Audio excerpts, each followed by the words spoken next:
It is a shameful fact in the United States that we imprison children. The US actually locks up more young people at a greater rate than any other industrialized nation. We spend hundreds of millions of dollars on locking up minors, far more than we do on educating youth. We send black and brown kids to prison far more often for the same infractions as white kids, and we ensure that imprisoned youth are far more likely to end up back in prison than if they were never arrested. It's one thing to hear these facts and figures, but it's another thing to see the children themselves, locked in barbaric conditions, isolated from the world, many struggling with mental health problems. My guest, Richard Ross, has seen incarcerated American kids firsthand and has photographed them to help draw attention to their plight. Richard Ross is an acclaimed photographer, researcher, and distinguished professor of art at the University of California, Santa Barbara.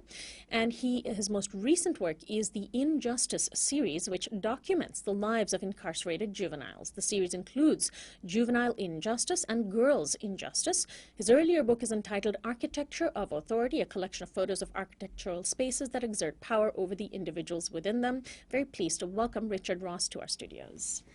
A pleasure. Thank you for having me. Well, first tell us about this series, and I should mention it's in space justice, two separate words, not injustice, but injustice. How did it start? What drew you to this issue? I was photographing Project Architecture of Authority, and then as part of it, I was in El Paso, Texas, and spoke to a juvenile prosecutor in a detention center, and I asked him if I ever thought he would be so successful that he would be out of business. And he said, not as long as the state of Texas keeps on making 10-year-olds. And then a little research found that 22 states and the District of Columbia will try children as adults as young as 7. So once I started doing that research, I was off and running, just saying that this is an impossible situation that has to be explored.